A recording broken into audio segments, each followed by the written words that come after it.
Solution में आपका स्वागत है। हम क्लास 12th की फिजिक्स का चैप्टर 3 पढ़ रहे हैं जिसका नाम है वैद्युत धारा। इससे प्रीवियस वीडियो में हम लोगों ने पढ़ा था वैद्युत शक्ति, वैद्युत सामर्थ्य, वैद्युत ऊर्जा, किलोवाट घंटा, इसके क्वेश्चन लगाए थे, इनको पढ़ा था। आज की क्लास में हम लोग पढ़ेंगे सेल क्या होते हैं। ठीक है, हमारे चैनल पर क्लास 11th की भी फिजिक्स की क्लासेज जो हैं वो चल रही हैं, तो जो बच्चे पढ़ने में इंटरेस्टेड हो हमारे चैनल के माध्यम से पढ़ सकते हैं। ठीक है, तो चलिए स्टार्ट करते हैं। सेल क्या होते हैं। तो सेल क्या होता है, जैसे ये वाली हम अगर घड़ी की बात करें तो इस वाली घड़ी में हमारा एक बटन की तरह सेल पड़ता है, बटन सेल, ये इस टाइप का सेल होता है एक। ठीक है, या जो हम अपनी दीवार वाली घड़ियों में रिमोट में डालते हैं उसमें इस टाइप का सेल होता है ये। ठीक, इस टाइप का सेल होता है कुछ ऐसा। और जो हमारा इन्वर्टर वाला जो बैटरा होता है उसमें भी सेल होते हैं। ठीक है, तो सेल करते क्या हैं ये। कभी भी अगर आपने इन सेलों को तोड़ के देखा हो तो इनके अंदर से कुछ केमिकल टाइप का निकलता है, ब्लैक ब्लैक, है ना, केमिकल टाइप निकलता है। और वो केमिकल क्या करते हैं, आपस में एक दूसरे से रिएक्शन करते हैं और बेटा क्या बनाते हैं, ऊर्जा बनाते हैं। उस ऊर्जा को बेटा हम लोग कहते हैं रासायनिक ऊर्जा। वो रासायनिक पदार्थों से बनती है, इसलिए हम क्या कहते हैं उसको, रासायनिक ऊर्जा। और ये सेल हमें कौन सी ऊर्जा देते हैं, ये बेटा हमको देते हैं वैद्युत ऊर्जा। इससे हमें क्या मिलता है, करंट मिलता है ना। तो सेल बेटा क्या करते हैं, वह युक्ति जो रासायनिक ऊर्जा को वैद्युत ऊर्जा में क्या करती है, बदलती है, उसे क्या कहते हैं, सेल कहते हैं। इसका उल्टा भी काम करता है सेल। रासायनिक ऊर्जा को किसमें बदलता है, वैद्युत ऊर्जा में, और वैद्युत ऊर्जा को किसमें बदलता है, रासायनिक ऊर्जा में। ठीक है, जैसे हमारी फोन होता है, फोन को हम फोन में बैटरी डालते हैं, तो जिस समय हम फोन को यूज कर रहे होते हैं उस समय जो हमारे फोन की जो बैटरी होती है वो बेटा रासायनिक ऊर्जा को वैद्युत ऊर्जा में बदल रही होती है उस समय। ठीक है, और जब हमारे फोन की बैटरी डाउन हो जाती है तब हम उसको चार्ज करते हैं ना। तो चार्ज करने से हम जिस सर्किट में उसको लगाते हैं तो सर्किट से उसको कौन सी ऊर्जा मिलती है, वैद्युत ऊर्जा। और फिर कौन सी ऊर्जा बनती है बैटरी के अंदर दोबारा से, रासायनिक ऊर्जा। तो सेल बेटा क्या करते हैं, वही युक्ति जो रासायनिक ऊर्जा को वैद्युत ऊर्जा में और वैद्युत ऊर्जा को रासायनिक ऊर्जा में क्या करते हैं, कन्वर्ट करते हैं। उन्हें बेटा क्या कहते हैं हम लोग, सेल कहते हैं। ठीक है, तो इसकी डेफिनेशन लिख देते हैं। तो यहाँ हम इस ऐसे सेलों की डेफिनेशन लिख सकते हैं। इसमें लिखा है सेल वह युक्ति होती है जो रासायनिक ऊर्जा को वैद्युत ऊर्जा में और वैद्युत ऊर्जा को रासायनिक ऊर्जा में क्या करती है, बदलती है। उसे हम लोग बेटा क्या कहते हैं, सेल कहते हैं। ठीक है, और सेल के अंदर बेटा दो इलेक्ट्रोड होते हैं। इलेक्ट्रोड बोले तो दो सिरे होते हैं सेल में। ये बना देते हैं बेटा इस टाइप से सेल, ऐसा कुछ सेल होता है।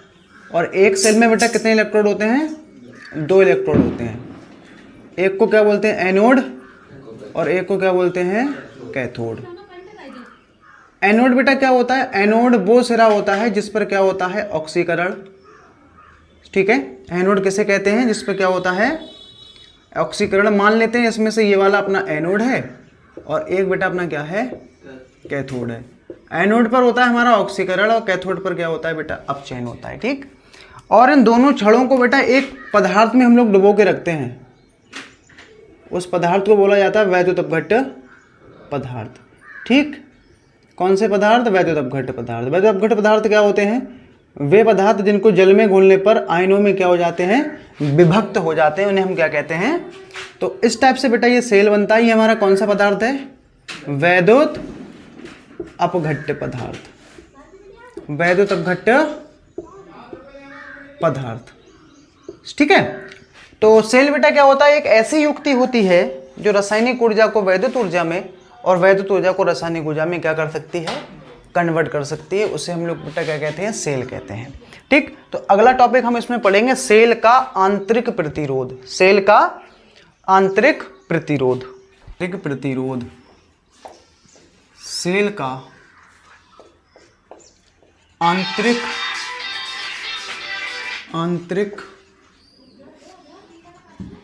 प्रतिरोध। ठीक, सेल का आंतरिक प्रतिरोध।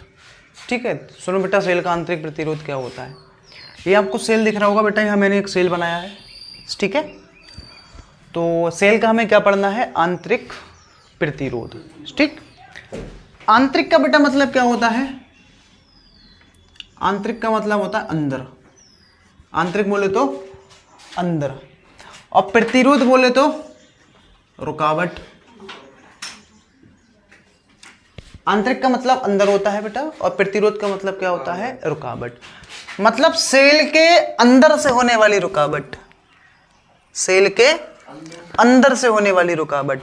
प्रतिरोध किसके मार्ग में रुकावट डालता है, किसके रास्ते में रुकावट डालता है, धारा के मार्ग में। ठीक है, तो हमें सेल का बेटा कौन सा प्रतिरोध पढ़ना है, आंतरिक का मतलब होता है अंदर, और सेल के अंदर बेटा क्या होता है, कौन सा पदार्थ होता है, वैद्युत अपघट्य पदार्थ।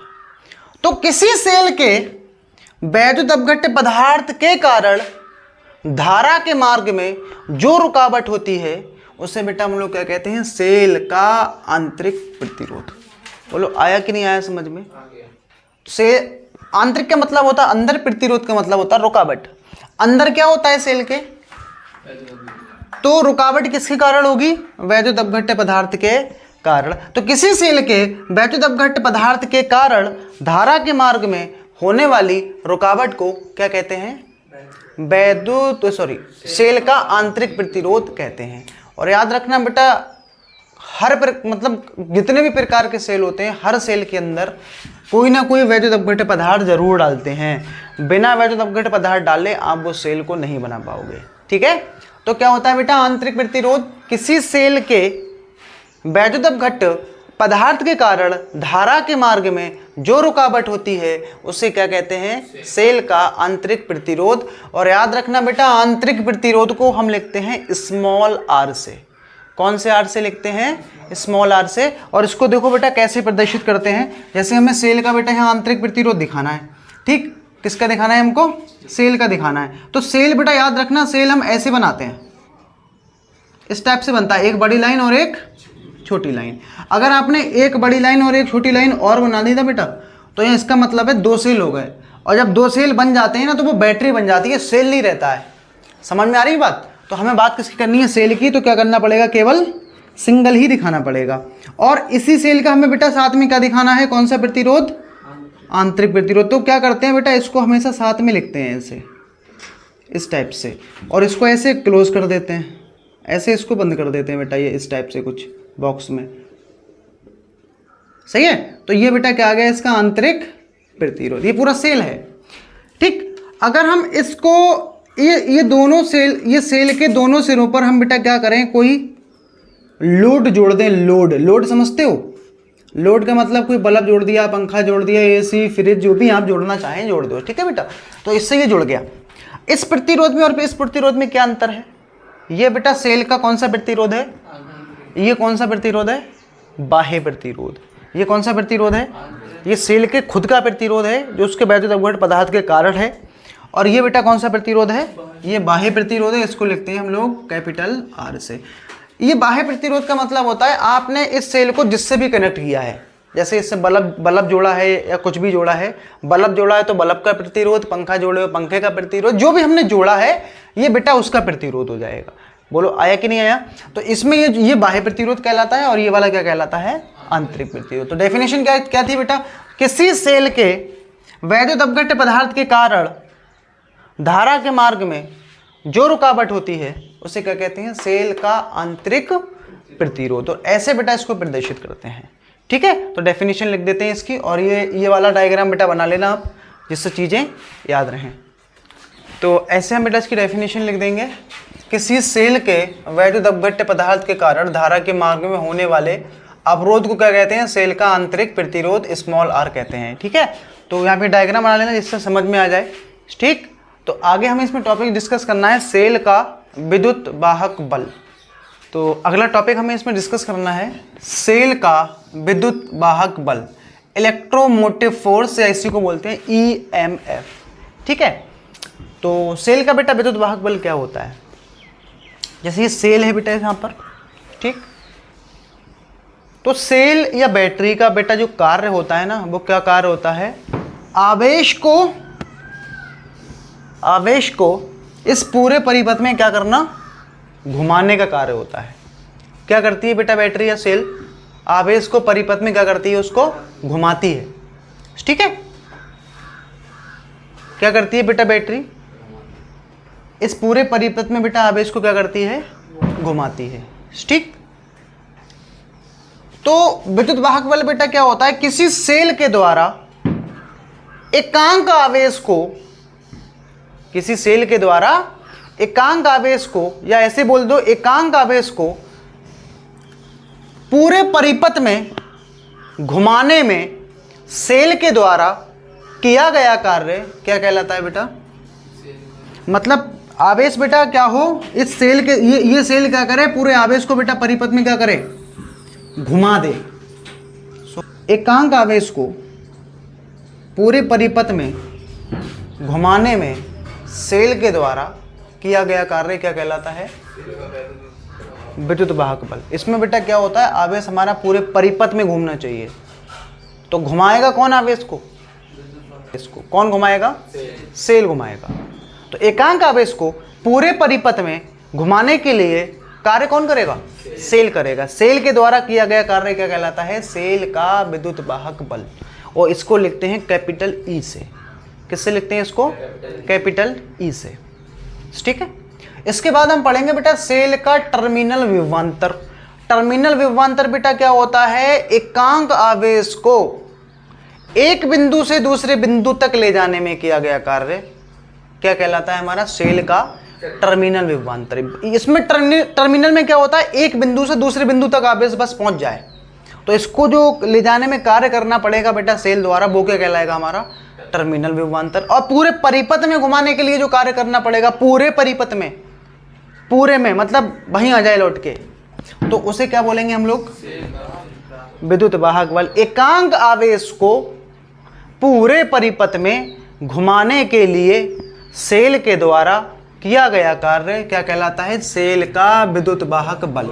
और टर्मिनल विभवांतर क्या होता है, एकांक आवेश को एक बिंदु से दूसरे बिंदु तक ले जाने में सेल के द्वारा किया गया कार्य क्या कहलाता है, सेल का टर्मिनल विभवांतर। आया कि नहीं आया समझ में, ठीक है। तो लिख दें, इसकी डेफिनेशन लिख देते हैं यहाँ। तो ये इसकी बेटा डेफिनेशन हो जाएगी, एकांक आवेश को पूरे परिपथ में घुमाने में किया गया सेल के द्वारा कार्य क्या कहलाता है बेटा, सेल का विद्युत वाहक बल कहलाता है। ठीक है, अब यहां पर एक चीज बेटा ये देखें, अगर बताओ बेटा क्यू आवेश को ले जाने में बेटा कार्य करना पड़ा हमें, कितना कार्य करना पड़ा, W। तो बताओ एकांक आवेश को ले जाने में कितना कार्य करना पड़ेगा, W बटे में Q। अरे होता नहीं है यार कि 2 रुपए में अगर 6 टॉफियाँ तो 1 रुपए में 6 बटा 2, ऐसे ही Q ले जाने में W कार्य करना पड़ा तो 1 को ले जाने में इस W बटा Q को ही बेटा क्या बोलते हैं हम लोग, विद्युत वाहक बल। और इस E, ठीक ध्यान रखना बेटा, विद्युत वाहक बल विभव की तरह ही होता है, सही है। आप चेक कर सकते हो, जब विभव बेटा पढ़े थे तो W/Q ही फॉर्मूला निकल के आया था, होता है कि नहीं होता है।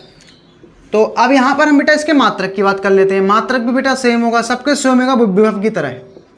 तो इसका W का मात्रक क्या होता है, जूल है ना, और इसका मात्रक क्या होता है, कूलाम। तो जूल बटा कूलाम को हम लोग क्या कहते हैं, इसको बेटा बोला जाता है क्या, वोल्ट बोला जाता है, सही है। तो विभव और विद्युत वाहक बल एक ही चीज होती है, ठीक है बेटा। तो यहाँ क्या लिखेंगे, एकांक आवेश को पूरे परिपथ में घुमाने के लिए सेल के द्वारा किया गया कार्य क्या कहलाता है, सेल का विद्युत वाहक बल। पूरे परिपथ में घुमाया जाता है, ध्यान रखना। और अगला बेटा हमें इसमें पढ़ना है सेल का टर्मिनल विभवांतर। टर्मिनल विभवांतर बेटा क्या होता है, टर्मिनल विभवांतर क्या होता है, एकांक आवेश को पूरे परिपथ में नहीं, पूरे परिपथ बोलोगे तो विद्युत वाहक बल बन जाएगा वो। एकांक आवेश को एक बिंदु से दूसरे बिंदु तक ले जाने में किया गया कार्य, सेल के द्वारा किया गया कार्य बेटा क्या कहलाता है? सेल का टर्मिनल विभवांतर। सही है? क्या क्या कहते हैं उसको? टर्मिनल विभवांतर। ठीक है, तो उसकी डेफिनेशन लिख देते हैं। तो ये हमारी बेटा डेफिनेशन हो जाएगी इसमें सेल के टर्मिनल विभवांतर की। तो क्या लिखा है बेटा इसमें? एकांक आवेश को परिपथ के एक बिंदु से दूसरे बिंदु तक ले जाने में किया गया, सेल के द्वारा किया गया कार्य बेटा क्या कहलाता है? टर्मिनल विभवांतर। और विद्युत वाहक बल बेटा क्या होता है? पूरे परिपथ में घुमाने में किया गया कार्य। ठीक तो एग्जाम में बेटा ये अंतर पूछते हैं टर्मिनल विभवांतर और विद्युत वाहक बल में। तो विद्युत वाहक बल क्या होता है? पूरे परिपथ में घुमाने में सेल के द्वारा किया गया कार्य। और टर्मिनल विभवांतर क्या होता है? एक बिंदु से दूसरे बिंदु तक ले जाने में किया गया कार्य। ठीक, अगला जो हमें टॉपिक बेटा पढ़ना है वो हम लोग निकालेंगे, संबंध निकालेंगे। संबंध किसके बीच निकालेंगे? जैसे सेल का आंतरिक प्रतिरोध स्मॉल r, टर्मिनल विभवांतर B और सेल के विद्युत वाहक बल E में क्या संबंध। ठीक है, अब हमें इसमें डिस्कस करना है सेल के आंतरिक प्रतिरोध स्मॉल r, टर्मिनल विभवांतर V और विद्युत वाहक बल कैपिटल E में संबंध। ठीक है, मतलब हमें एक फॉर्मूला, ऐसा फॉर्मूला निकालना है जिसमें स्मॉल r भी हो, V हो और विद्युत वाहक बल E भी हो। ठीक है, तो याद रखना बेटा इसको हम 3 तरीके से फॉर्मूले निकालेंगे। ठीक है, तो सबसे पहला तरीका हम लोग इसमें देख लें। 3 कंडीशन बेटा इसमें बनती हैं। सबसे पहली हमारी इसमें कंडीशन है जब सेल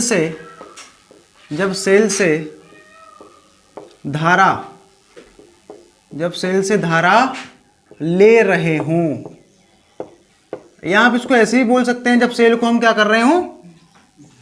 प्रयोग कर रहे हों, है ना। धारा कब लेते हैं हम लोग? जब सेल को क्या करते हैं? प्रयोग करते हैं। ठीक है, तो जब सेल हमारा प्रयोग हो रहा है इसका मतलब है हम उससे धारा ले रहे हैं। तब रिलेशन निकालेंगे बेटा इसमें और इसमें। जब सेल हमारा डाउन हो जाता है, जब उसको हम चार्ज करते हैं तब उसको हम धारा क्या होंगे? धारा दे रहे होंगे, तब रिलेशन निकालेंगे। ठीक, और तीसरा तरीका एक और बनेगा।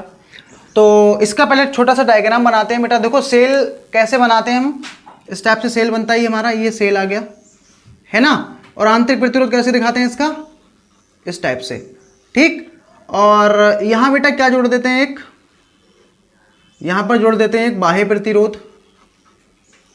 क्या जोड़ देते हैं? एक ये बाह्य प्रतिरोध आ गया। और मान लेते हैं बेटा इस सेल का विद्युत वाहक बल कितना है? E है। और ये आंतरिक प्रतिरोध कितना है? ये स्मॉल r है। और इसको ऐसे बंद कर देते हैं। ठीक है, और ये बेटा कौन सा प्रतिरोध है हमारा? ये है हमारा बाह्य प्रतिरोध। ठीक, तो ये हमारा बेटा सेल आ गया जिसका विद्युत वाहक बल कितना माने हैं हम? Capital E। और आंतरिक प्रतिरोध क्या है? Small r। और बाह्य प्रतिरोध क्या है? Capital R। ठीक है, जैसे बेटा हम इसको करंट देंगे, जैसे हम इसको ऑन करेंगे तो यहां से क्या निकलेगी बेटा? धारा निकलेगी। हमारी धारा निकल गई यहां से। ठीक है, तो आप ये बता सकते हो इस सेल को बेटा कहां कहां पर कार्य करना पड़ेगा? कहां कहां कार्य करना पड़ेगा बताओ जरा। इस सेल को कहां कहां कार्य करना पड़ेगा? इस सेल को कहां कहां कार्य करना पड़ेगा? तो यहां मैं लिख देता हूं बेटा कार्य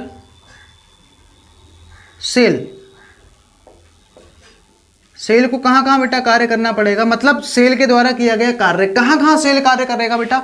एक कार्य करेगा अपने खुद के आंतरिक प्रतिरोध पर, और एक बेटा कार्य किस पे करेगा? बाह्य प्रतिरोध पर। इस सेल को बेटा 2 जगह कार्य करना पड़ेगा। कहां कहां पर? आंतरिक प्रतिरोध में और बाह्य प्रतिरोध में। क्योंकि ये क्या करता है बेटा? ये रुकावट डालता है ना, तो जहां रुकावट होती है वहां क्या करना पड़ता है? कार्य करना पड़ता है। ठीक है, तो इसको कहां कहां बेटा कार्य करना पड़ेगा? आंतरिक प्रतिरोध में और बाह्य प्रतिरोध में। तो यहां मैंने लिख दिया है बेटा सेल के द्वारा किया गया कार्य। कहां कहां बेटा कार्य करेगा? ये आ गया कार्य। और कहां कहां कार्य करेगा ये? एक तो बेटा कार्य करेगा ये किसमें? आंतरिक प्रतिरोध में, है ना। किसमें कार्य करेगा? आंतरिक प्रतिरोध। और प्लस लगा देता हूं मैं। और कहां कार्य करेगा बोलो? हैं? और बेटा ये कार्य करेगा बाह्य प्रतिरोध में। ठीक, किसमें कार्य करेगा? बाह्य प्रतिरोध में। अब कार्य का फॉर्मूला कैसे लगाते हैं? क्या होता है बेटा? W बराबर, याद करो चैप्टर 2 की बात। W बराबर क्या होता है? V Q। क्या होता है फॉर्मूला? V Q। और एक फॉर्मूला बेटा और पढ़े थे इसमें हम, I बराबर क्या होता है? Q बटे में टी। होता है कि नहीं होता है?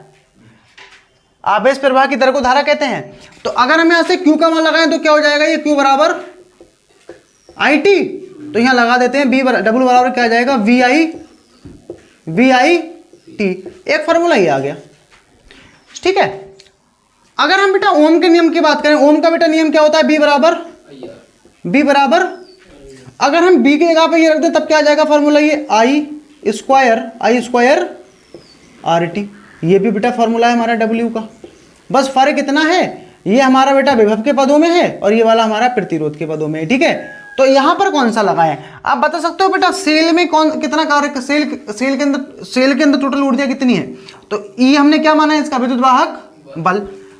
तो हम बेटा क्या करेंगे, ये वाला फॉर्मूला लगा देंगे और यहाँ बी का बेटा काम कौन कर रहा है, ई कर रहा है। तो यहां बेटा क्या आ जाएगा, ये ई आई टी इक्वल टू, बताओ आंतरिक प्रतिरोध में कार्य किससे निकलेगा, वो तो इससे निकलेगा ना बेटा, प्रतिरोध वाले फॉर्मूले से। तो क्या हो जाएगा, ये आई स्क्वायर, क्योंकि धारा सभी में क्या होगी, समान होगी, आई स्क्वायर आर की जगह पे कौन सा आर लगेगा, स्मॉल आर, और ये टी प्लस इसमें क्या हो जाएगा, आई स्क्वायर और ये कैपिटल आर टी। ठीक। अगर कॉमन ले लेते हैं बेटा इसमें से, अब हम इसमें से कॉमन ले लेते हैं, कॉमन क्या आएगा, कॉमन आ जाएगा बेटा इसमें आई स्क्वायर, क्या कॉमन आ जाएगा, आई स्क्वायर और टी कॉमन आ जाएगा। तो अंदर हमारा क्या बचेगा, स्मॉल आर प्लस में कैपिटल आर, है ना। तो इस टी से ये टी कैंसिल, एक आई से ये आई कैंसिल, तो यहां बेटा क्या बच रहा है अपना, यहां पर अगर हम ध्यान से देखें तो बेटा बच रहा है हमारा ई बच रहा है इधर, और इधर बेटा क्या बच रहा है, ये आई, है ना, क्या बच रहा है, ये आई। इसको पहले प्लस वाला लिख देते हैं, फिर स्मॉल में स्मॉल आर लिख देते हैं ये। ठीक है। अगर हम यहाँ ध्यान से देखें तो बेटा आई का मान निकाल सकते हैं हम, यहां से हम लोग किसका मान निकाल सकते हैं, आई का मान। क्या हो जाएगा आई का मान, आई का मान क्या हो जाएगा, तो आई बराबर बेटा क्या हो जाएगा, इसको हम ई के कहाँ लेके आते हैं, बटे में लेके आते हैं। तो ये हमारा हो जाएगा ई बटे में आर प्लस आर। तो इस फॉर्मूले से बेटा हम लोग क्या करेंगे, सेल में जो प्रवाहित हो रही है धारा परिपथ में, उसका मान निकाल लेंगे। अभी भी आप देख सकते हो बेटा ओम का नियम ही यहाँ अगर ध्यान में हो, क्या होता है, बी बराबर क्या होता है, बोलो, बी बराबर क्या होता है, आई आर। तो आई बराबर क्या हो जाएगा, बी अपॉन में आर। तो बी का काम कौन करता है, ई, और आर तो टोटल आर जोड़ दिया हमने। ठीक है। तो बी, ऐसे हम ओम के नियम को फॉलो कर सकते हैं। अगला बेटा अगर हम क्रॉस गुणा कर दें तो क्या हो जाएगा, बोलो, ई बराबर आई की गुणा इससे कर दो, ये क्या हो जाएगा, I R plus I small R. इस आई की क्रॉस गुणा कर दिया इसमें 1 करके, इसको तो गुणा करेंगे तो ई बराबर इधर आ जाएगा, और ये I R plus I small R. ठीक है। अगर हम ओम का नियम बेटा जानते हैं क्या होता है, बी बराबर आई आर, ओम का नियम लगा देंगे। तो ओम का नियम जब हम इतने में लगाएंगे ना आई आर में, तो ये बी बराबर आई आर होता है, तो इसकी जगह पे क्या आ जाएगा, ये अपना ये आ जाएगा बेटा अपना वी और प्लस में आई आर। ठीक। तो आई आर को इधर ले आते हैं, तो ये हो जाएगा ई माइनस में I R equal to V. तो वी बराबर बेटा क्या हो जाएगा, ये ई माइनस के स्मॉल आई आर। ठीक। तो ये बेटा हमारा एक रिलेशन निकल के आया, जब हम सेल से क्या ले रहे होंगे, धारा ले रहे होंगे, मतलब सेल को प्रयोग कर रहे होंगे। ठीक है। अगर हम इन ध्यान से देखें तो बेटा इधर देखो जरा पहले, ये इस ई में से आई आर घटा है, यानी ई में से कुछ घटा तो हमें क्या मिला, वी मिला। ई से कुछ घटा तो हमें क्या मिला, आप बता सकते हो यहाँ ई बड़ा होगा कि वी बड़ा होगा, बी में से कुछ घटा तो वी, ई में से कुछ घटा तो हमें क्या मिला, तो ई बड़ा होगा कि वी बड़ा होगा, यहां बेटा बड़ा होगा अपना ई, क्योंकि ई में से कुछ घटने के बाद बी बन रहा है। ठीक है।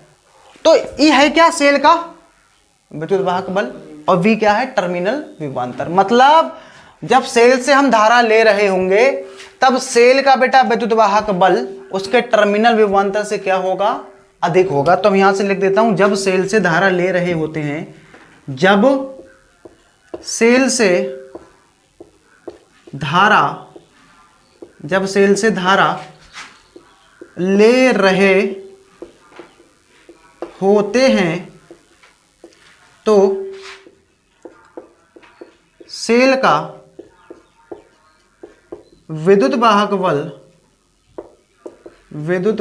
बल उसके टर्मिनल विभवांतर से, टर्मिनल विभवांतर से क्या होता है, अधिक होता है, अधिक होता है। ठीक है, तो जब सेल से हम बेटा धारा ले रहे होंगे तब उसका जो ई का बेटा मान होगा वो बी से हमेशा क्या आएगा, बड़ा होगा। ठीक है, तो ये फॉर्मूला हमें बता रहा है। तो ये बेटा हमारे पास देखो रिलेशन निकल के आ गया आर और बी और ई में, आर वी और ई में रिलेशन निकल के आ गया। ठीक है बेटा, अब हम इसमें निकालेंगे जब सेल को धारा दे रहे हो। ठीक है, दूसरी कंडीशन निकालेंगे हम जब सेल को धारा दे रहे हो। ठीक है, तो अभी तक हमने क्या कर रहे थे, सेल को धारा ले रहे, सेल से धारा ले रहे थे। अब हम क्या करेंगे, जब सेल को धारा दे रहे हो या सेल को चार्ज कर रहे हो। ठीक है, तो बेटा इस सेल को चार्ज करने के लिए हमें जरूरत किसकी पड़ेगी,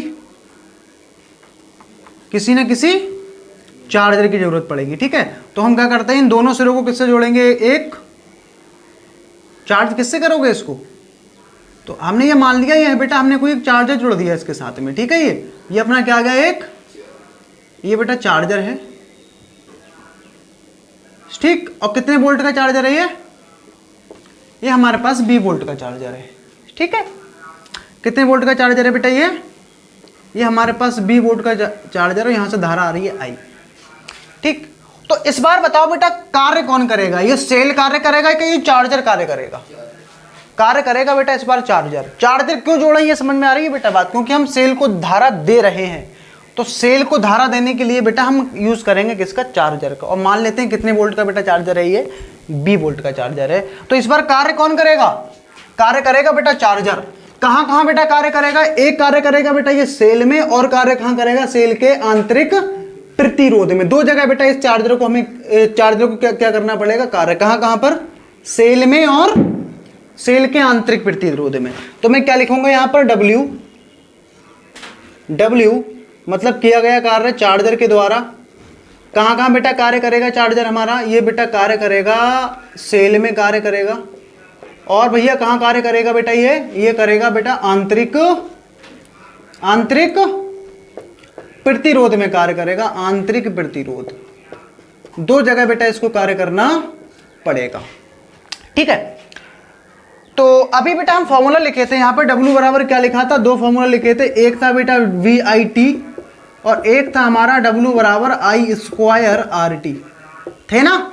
तो अगर हम इसमें देखें बेटा तो चार्जर का हमारा वोल्टेज भी है, तो यहाँ ऊपर वाला फॉर्मूला लग जाएगा VIT बराबर, और सेल का अगर हम बात करें तो बेटा V का काम कर रहा है यहाँ पर E, तो ये हमारा हो जाएगा EIT बराबर, यहां पर बेटा अगर हम बात करें आंतरिक प्रतिरोध की तो यह प्रतिरोध वाला फॉर्मूला लगा देंगे, यहां आ जाएगा I स्क्वायर स्मॉल RT।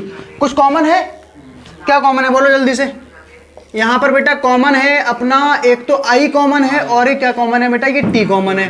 तो अंदर बेटा ये हमारा बचेगा E प्लस में I और ये स्मॉल r। तो एक ये T से T कैंसिल, एक I से ये I कैंसिल, तो B बराबर बेटा ये हमारा आ जाएगा, क्या आ जाएगा ये B बराबर ये बेटा हमारा ये बच रहा है, कितना बच रहा है बेटा ये E प्लस आई आर। और ये फार्मूला बेटा प्लस में कब निकल के आया, जब हम सेल को क्या कर रहे होंगे, धारा दे रहे होंगे। ठीक है, अब आप चेक करो बेटा ई में कुछ जुड़ रहा है तो क्या बना, ई में कुछ जोड़ा तो बेटा क्या बन गया हमारा, बी बन गया। यानी बी बड़ा होगा कि ई बड़ा होगा, यहां बेटा बड़ा होगा अपना बी। किसका मान बड़ा होगा, क्योंकि आप देखो ना ई में कुछ जोड़ने के बाद बी मिला, तो बी जो ई जो भी होगा उसमें कुछ जोड़ोगे तो बी बड़ा नहीं आएगा। यानी जब हम सेल को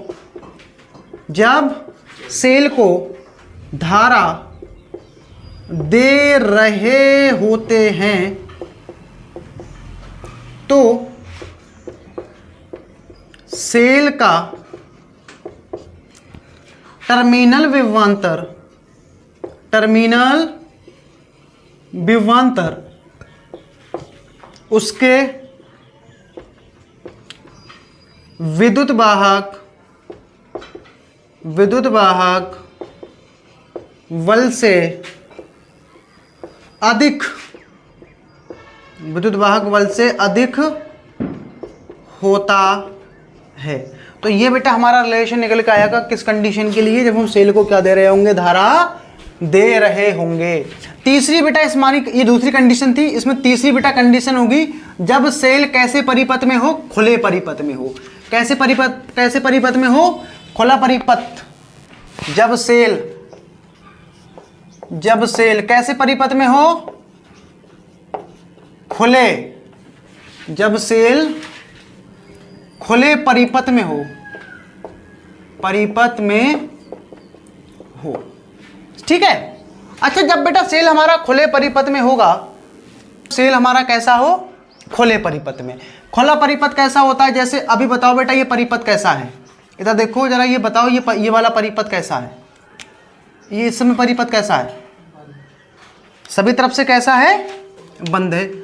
तो इसमें धारा का प्रवाह, धारा प्रवाहित होगी इसमें।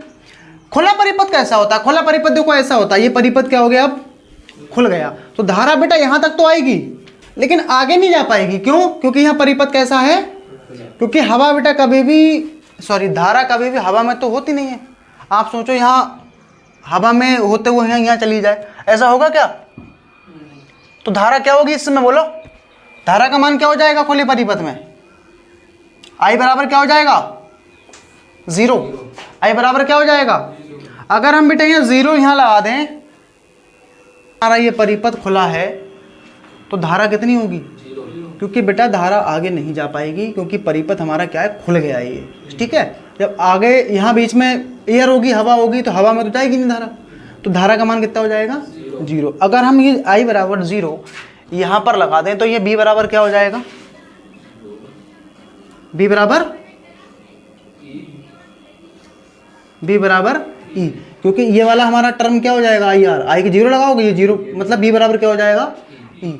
ये बेटा विद्युत वाहक बल और ये क्या है, टर्मिनल विभवांतर बराबर होते हैं किस कंडीशन में, जब हमारा ये सेल कैसे परिपथ में हो, जब सेल, यहाँ लिख देता हूं मैं, जब सेल खुले परिपथ में होता है, खुले परिपथ में होता है, खुले परिपथ में होता है, तब सेल का टर्मिनल विभवांतर उसके विद्युत वाहक बल के बराबर होता है, विद्युत वाहक बल के बराबर होता है, ठीक है। तो ये बेटा ऐसे हम रिलेशन इसके निकाल सकते हैं, ठीक है। जब हम सेल को धारा दे रहे होते हैं तब निकालना है, ले रहे होते हैं तब, और जब खुला परिपथ हो तब। जब सेल से हम धारा बेटा ले रहे होते हैं ना, तो उसका जो V होता है, V बोले तो टर्मिनल विभवांतर, वो कम होता है उसके विद्युत वाहक बल से, ठीक है। मतलब B का मान छोटा होगा E से, ठीक। और जब सेल को धारा दे रहे होंगे तब V का मान बेटा बड़ा हो जाएगा E से, और जब खुला परिपथ होगा तो V बराबर विद्युत वाहक बल E के बराबर हो जाएगा, टर्मिनल विभवांतर के बराबर हो जाएगा, ठीक है। अब इस पर न्यूमेरिकल कर लेते हैं। इसमें लिखा है किसी सेल का विद्युत वाहक बल 12 वोल्ट तथा आंतरिक प्रतिरोध है 0.5 ओम। इसे 5.5 ओम के प्रतिरोध से जोड़ा जाए तो परिपथ में धारा और सेल के स्वरूप पर क्या बताना है बेटा, विभवांतर बताना है, ठीक है। तो क्या क्या हमें दे रखा है यहाँ पर बेटा हमें इसमें दिया है किसी सेल का विद्युत वाहक बल, किसका मान, ई का मान दिया ना, ये 12 वोल्ट विद्युत वाहक बल किससे लिखते हैं, ई से लिखते हैं, तो ये हमारे पास ई का मान आ गया। आंतरिक प्रतिरोध किससे लिखते हैं, स्मॉल आर से, कितना है ये 0.5।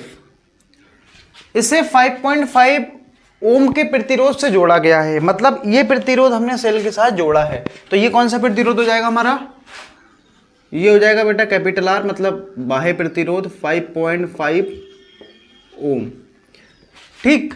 तो हमें इसमें बेटा परिपथ में धारा आई का मान निकालना है और सिरों के बीच विभवांतर या टर्मिनल विभवांतर V का मान निकालना है, ठीक है। अब यहाँ समझने वाली बात यह है, जब हमें यहाँ पर कैपिटल R दिया है तो इसका मतलब क्या है कि हम सेल से इस समय धारा ले रहे होंगे, सेल से धारा ले रहे होंगे। जब हम सेल से धारा लेते हैं तो क्या होता है बेटा फॉर्मूला,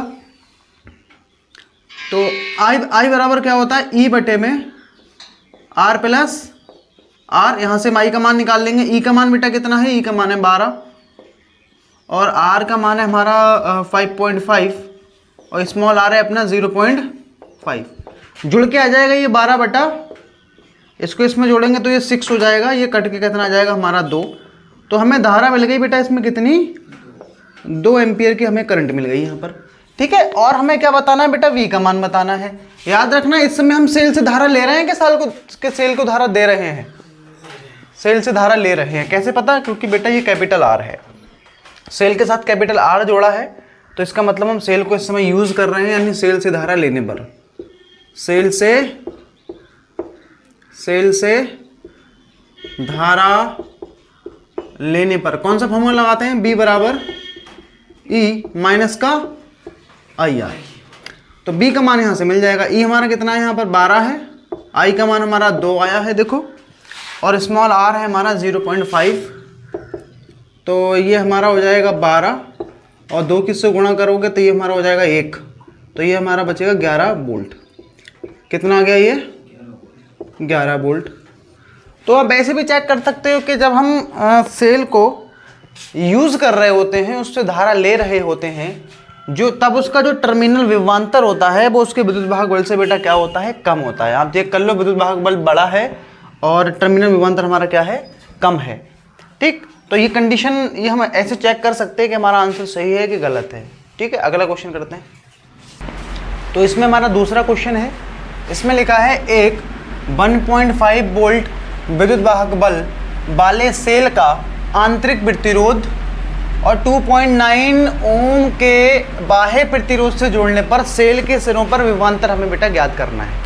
ठीक है, तो यहाँ से हम निकाल सकते हैं बेटा क्या क्या हमें दे रखा है। यहाँ सेल का विद्युत वाहक बल किससे लिखते हैं, कैपिटल ई से। कितना है मान, वोल्ट, और सेल का आंतरिक प्रतिरोध ये हमें दे रखा है, किसका मान है ये, स्मॉल r 0.1 ओम, और ये हमें बाह्य प्रतिरोध दे रखा है यानी कैपिटल R 2.9 ओम।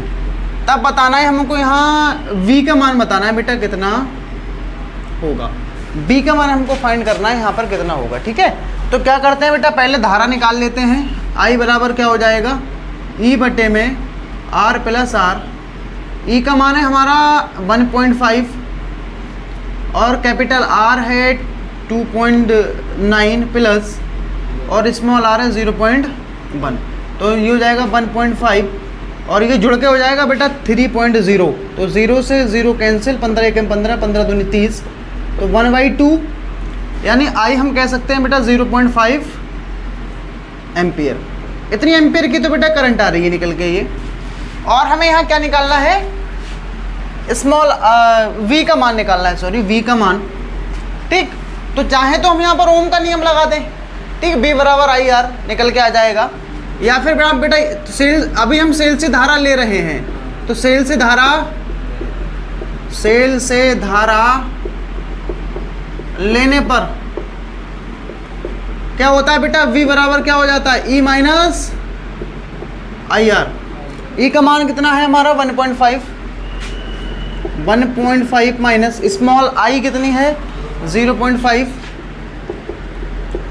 और हमारा स्मॉल r है बेटा 0.1, तो 1.5, ये 5 कम 5, 2 के बाद पॉइंट लग जाएगा, यहाँ आ जाएगा, ये आ जाएगा बेटा 1.45 वोल्ट।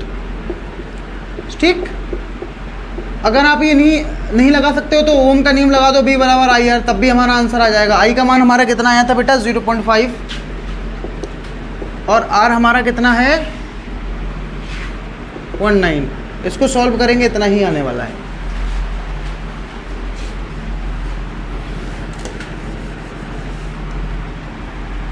तो इसमें तीसरा क्वेश्चन करते हैं। इसमें लिखा है खुले परिपथ में, किसी सेल का टर्मिनल विभवांतर 20 वोल्ट तथा 2 एम्पियर की धारा लेने पर टर्मिनल विभवांतर 18 वोल्ट हो जाता है, तो बाह्य प्रतिरोध और सेल का हमें विद्युत वाहक बल ज्ञात करना है। ठीक है, अब यहाँ हम बेटा एक चीज पढ़ें, इसमें लिखा है कैसा परिपथ, खुला परिपथ। अगर आपको ध्यान हो बेटा, खुले परिपथ में खुले परिपथ में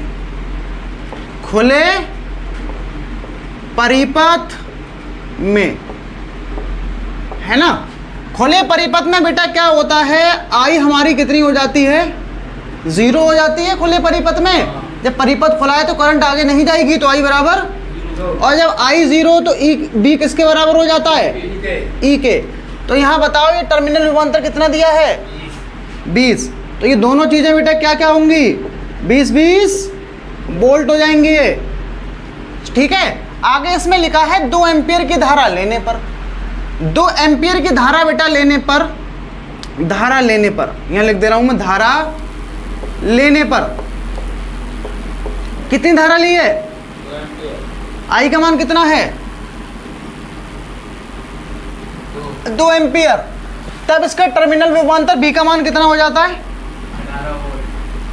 18 वोल्ट। तब हमें बताना है बेटा इसका बाह्य प्रतिरोध बोले तो कैपिटल आर, और सेल का विद्युत वाहक बल देखो हमें ऊपर ही पता चल चुका है कितना है, चल गया ना, विद्युत वाहक बल पता कितना है इसका, 20 है। तो हम बेटा क्या करें, यहाँ से V बराबर आई आर लगा सकते हैं, हमें आर का मान मिल जाएगा। तो हम क्या लिखते हैं, या तो आप ओम का नियम लगा दो, या बेटा ये वाला फॉर्मूला लगा दो, दोनों से हमारा निकल के आ जाएगा। तो अच्छा बेटा ओम का नियम रहेगा, मैं क्या क्या लगा देता हूँ इधर, ओम के नियम से। ठीक, तो ये हो जाएगा बेटा B बराबर आई आर। तो B वाला ये वाला मान लगेगा, ये वाला मान नहीं लगेगा B का। बेटा धारा लेने के बाद इतना बचता है तो ये वाला लगाओगे। ठीक है, तो B का मान कितना है हमारा, 18 है, और I का बेटा मान 2 है, कैपिटल R।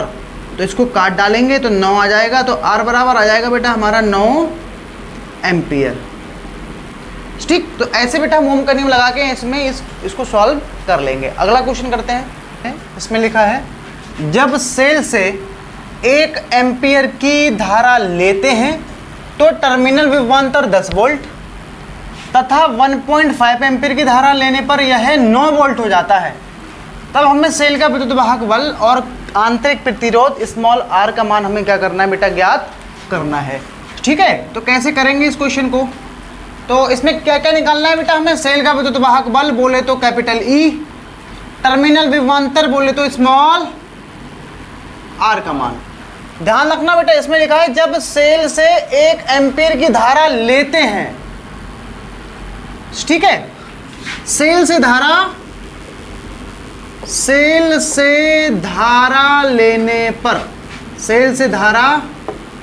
लेने पर पता क्या लगाते हैं फॉर्मूला, B बराबर E माइनस आई आर। पता किस के मान दिए हैं इसमें, जब सेल से 1 एम्पियर, तो I की जगह पर 1 लगा देंगे, धारा लेते हैं तो टर्मिनल विभवांतर कितना हो जाता है, 10। तो यहाँ B की जगह पे 10 कर देता हूँ मैं, बराबर E ऐसे ही रहेगा, और इस I की जगह पे कितना लगा दूंगा, 1, और ये स्मॉल r। ये हो गई आपकी समीकरण नंबर 1। आगे इसमें लिखा है तथा 1.5 एम्पियर की धारा लेने पर। तो अब हम क्या कर रहे हैं बेटा, यहाँ पर 1.5 लगा देंगे दूसरी समीकरण बनाने के लिए, और वोल्ट कितना हो जाता है, ये 9 हो गया, और E की जगह पर क्या लगा देंगे, E का तो E रहेगा, माइनस I की जगह पर 1.5, और ये स्मॉल r। ये हो गई आपकी समीकरण नंबर 2। इन दोनों समीकरणों को बेटा हल करके हमें क्या करना है, E की वैल्यू और स्मॉल r की वैल्यू निकालनी है। ठीक है, तो हम क्या कर सकते हैं बेटा, इनको निकालने के लिए समीकरण 1 को बेटा घटा दें किससे, समीकरण 2 से। ठीक, तो पहले समीकरण 1 में लिखता हूँ, क्या है यहाँ पर 10 है, बराबर E माइनस 1r, इसके नीचे लिख देता हूँ मैं कौन सी, 9 बराबर E 1.5r। तो ये प्लस है, ये माइनस हो जाएगा, ये प्लस है, ये माइनस, ये माइनस है, ये प्लस, तो ये प्लस E और ये माइनस कट गए, तो यहाँ बचेगा 1, और यहाँ हो जाएगा आपका 0.5r। तो इसको इसके बटे में ले आते हैं, 0.5 इसके बटे में आ जाएगा इक्वल टू आर, इसका हटाया पॉइंट यहाँ जी, तो 2 कट गया, 2 बार में कट जाएगा ये। तो आर बराबर बेटा कितना आ रहा है हमारा 2 ओम। तो इसका नहीं आंतरिक बेटा प्रतिरोध कितना आ गया 2 ओम। अब हम क्या करेंगे, इस आर के मान को उठा कहाँ लगा दें, समीकरण 1 या फिर 2 में। आर का मान समीकरण 1 में रख दो चाहे 2 में रख दो, दोनों में रखने पर, ठीक है। तो यहाँ रख देते हैं, कितना हो जाएगा बेटा ये 10। ई हमारा कितना है, ई आया था, अच्छा ई का मान निकालना है 1 और इंटू आर का मान आया था 2, 10, 2 एकम 2, इसको इधर ले आते हैं उठा के, तो 10 + 2 इक्वल टू ई। तो ई बराबर कितना आ जाएगा 12। तो ये हमारा आ गया क्या, इसका आंसर, ठीक है। तो अगला क्वेश्चन करते हैं। इसमें क्वेश्चन है, जब सेल से 0.5 एम्पीयर की धारा लेते हैं तो टर्मिनल विभवांतर 1.8 वोल्ट, और जब 1.0 एम्पीयर की धारा लेते हैं तब ये 1.6 हो जाता है। तब सेल का विद्युत वाहक बल और आंतरिक प्रतिरोध हमें ज्ञात करना है, ठीक है। तो हमें क्या निकालना है, दोबारा से बेटा क्वेश्चन में ई का मान निकालना है और आर का मान निकालना है। ध्यान रखना बेटा, दोनों बार में धारा लेते हैं, तो सेल से धारा लेने पर, सेल से धारा लेने पर, जब हम सेल से धारा लेते हैं तो बेटा फॉर्मूला हमारा निकल के आता है B बराबर E माइनस के IR। अब पहली बार में धारा ली गई है बेटा 0.5 एम्पीयर की धारा, तो टर्मिनल विभवांतर है 1.8, तो यहाँ आ जाएगा बेटा 1.8 बराबर E माइनस के, और I का मान कितना है बेटा 0.5, ये स्मॉल r, ये हो गई आपकी समीकरण नंबर 1। आगे इसमें लिखा है 1.0 एम्पीयर की धारा, ये भी बेटा लेते ही हैं धारा, ठीक है, ये धारा भी लेते हैं। अगर इसमें होता देने पर, तब हम क्या कर देते बेटा, यहाँ बीच में प्लस वाला फॉर्मूला लगा देते हैं, ठीक है। धारा देते हैं तब यहाँ प्लस लगता है, तब धारा लेते हैं तब यहाँ माइनस लगता है। तो यहाँ V की जगह कितना आ जाएगा बेटा, ये V का मान कितना हो जाता है 1.6 E बराबर 1.0 R। दोबारा से बेटा देखो, हमारी 2 समीकरण इसमें बन चुकी हैं, दोनों को सॉल्व करेंगे और E और R के मान हम लोग कैलकुलेट कर लेंगे। तो दोबारा से हमें क्या करना है बेटा, समीकरण 1 को घटा देना है हमें, किससे, समीकरण 2 से।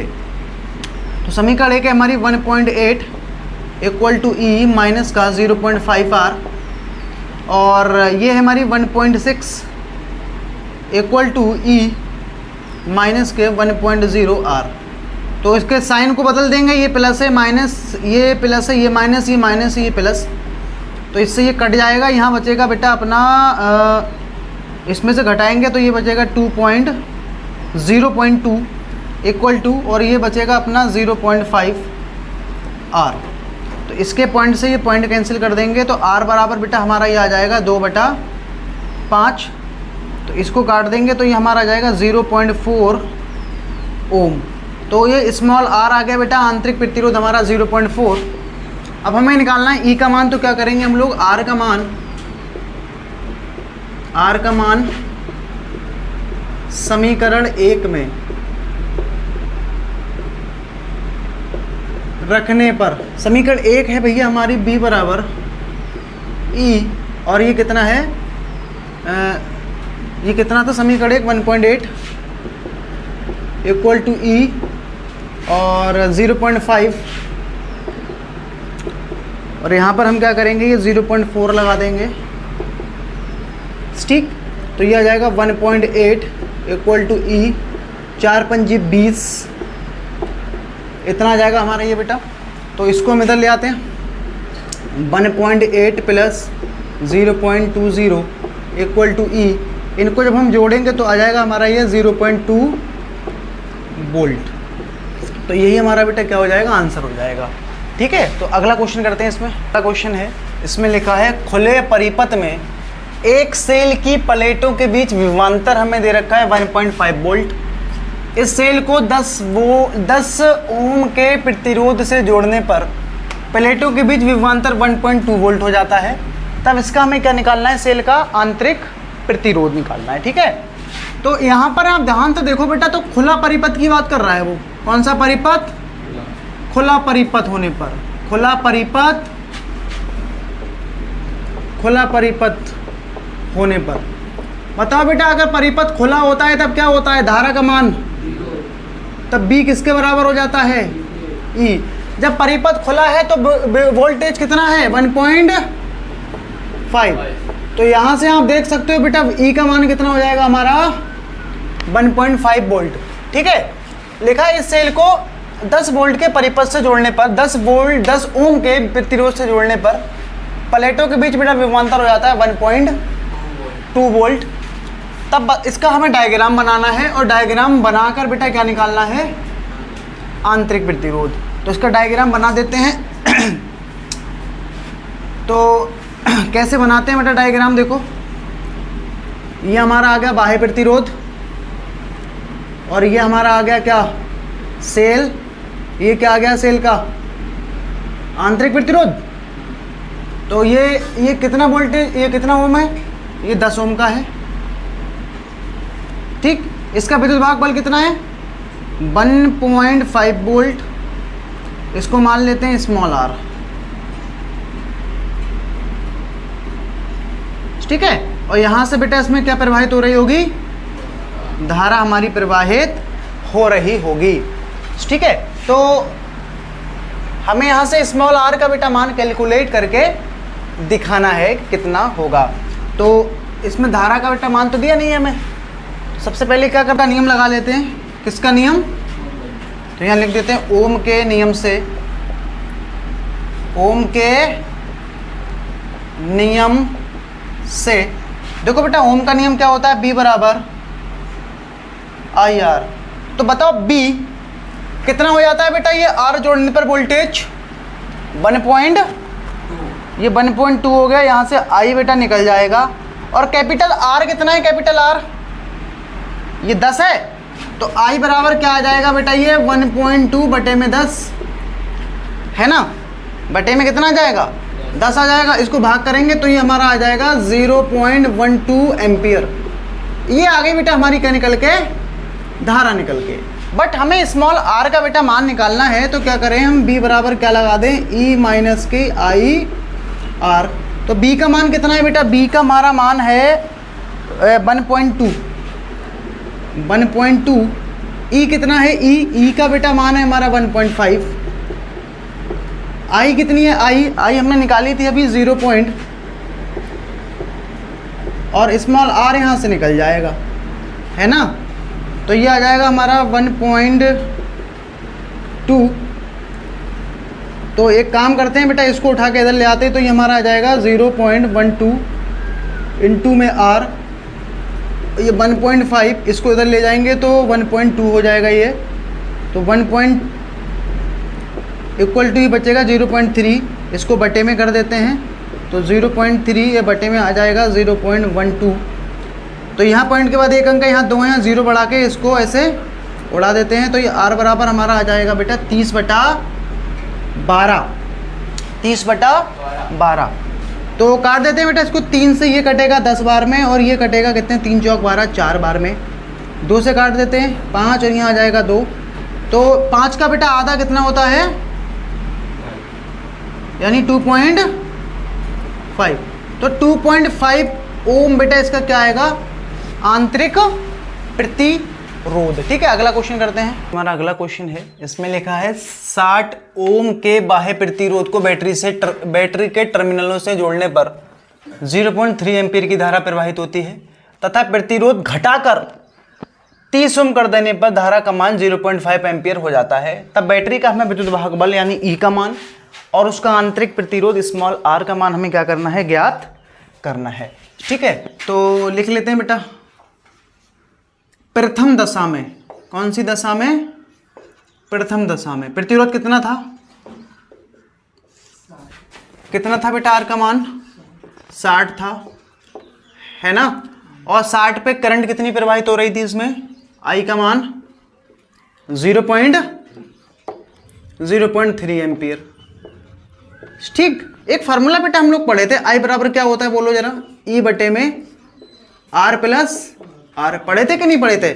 इसको क्रॉस गुणा कर देते तो ये क्या हो जाएगा हमारा ई बराबर आई, है ना, और अंदर क्या बचेगा आर प्लस आर। तो ई को ऐसे ही रखते हैं, आई का बेटा यहाँ मान लगा देते हैं। आई का मान कितना है? आई का मान है हमारा 0.3। कैपिटल आर कितना है बेटा? कैपिटल आर है हमारा 60 और स्मॉल आर को हम ऐसे ही छोड़ देते हैं।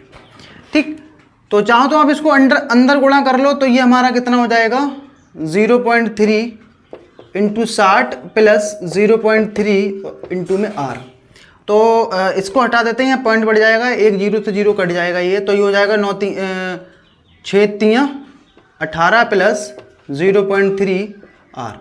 तो ये हमारा ई का एक मान आ गया बेटा। ये हो गई समीकरण नंबर हमारी 1। कौन सी समीकरण हो गई ये? 1 हो गई। अब आगे बेटा इसमें दूसरी दशा में क्या लिखा है? दूसरी बेटा कंडीशन में हमसे बोल रहा है वो कि अगर हम लोग इस प्रतिरोध को घटा के कितना कर दें, 30 कर दें, तब धारा का मान बेटा कितना हो जाता है? कौन सी दशा में? द्वितीय दशा में। द्वितीय दशा में, द्वितीय दशा में बेटा आर कितना कर दिया गया बोलो? 30 कर दिया गया है। और 30 पे बेटा धारा का मान कितना आ रहा था? 0.5। तो सेम काम बेटा इसके लिए करना है हमें। ये डायरेक्ट मैं यहीं से लगा देता हूं, क्योंकि धारा का मान कैसे निकालते हैं? आई बराबर ई बटे में आर प्लस आर, है ना। तो ई बराबर क्या आ जाएगा? ये आई आर प्लस आर। ठीक, मान लगा देते हैं सारे, या फिर लो आई को पहले अंदर ले लो, plus I R equal to E. तो स्मॉल आई कितना है बेटा? स्मॉल आई है हमारा 0.5 और कैपिटल जो आर है हमारा है 30। 0.5 इंटू में आर, तो ई बराबर बेटा कितना आ जाएगा? ये इसको 3 पंजे 15, तो 15 प्लस 0.5 आर। ये हो गई हमारी समीकरण नंबर 2। इन दोनों को बेटा हमको सॉल्व करना है, और सॉल्व करने के बाद हमें किसकी वैल्यूज निकालनी है? हमको क्या क्या निकालना था बेटा इसमें? एक तो हमें ई निकालना था, और एक क्या निकालना था? आर निकालना था। विद्युत वाहक बल पूछा था और स्मॉल आर पूछा था। तो हम क्या करेंगे बेटा? समीकरण 2 को हल कर लेंगे और मान निकाल लेंगे। तो समीकरण 1 से हम क्या करते हैं बेटा? पहले समीकरण 2 को घटा लेते हैं। तो समीकरण 1 हमारी ये है, ई बराबर कितना हो जाएगा बेटा? ये ई बराबर 18 प्लस 0.5 आर। ठीक, और इसके नीचे क्या लिखेंगे हम लोग? ई बराबर 15 प्लस 0.3 है, और ये 0.5 आर। ये माइनस और ये भी माइनस हो जाएगा, तो इससे ये कट जाएगा। तो यहाँ 18 में से 15 जाएगा बेटा, 3 बचेगा, यहाँ 0 हो जाएगा ये बराबर। और यहाँ बेटा ये माइनस का बचेगा, क्योंकि 0.5 माइनस का हो जाएगा और ये प्लस का, तो यहाँ कितना बचेगा? 0.2 स्मॉल आर। तो स्मॉल आर इधर ले आते हैं, 0.2 आर इक्वल टू 3। तो आर बराबर आ जाएगा बेटा हमारा 3/0.2। इसका हटाते हैं पॉइंट, यहाँ 0 बढ़ जाएगा, तो इसको काट देंगे तो बेटा 15 आ रहा है ये। तो स्मॉल आर का बेटा मान आ गया हमारा कितना ओम? 15 ओम। ठीक, अब हमें क्या करना है बेटा? ये स्मॉल आर का मान कहाँ रख देते हैं? यहाँ लिख देता हूँ मैं, स्मॉल आर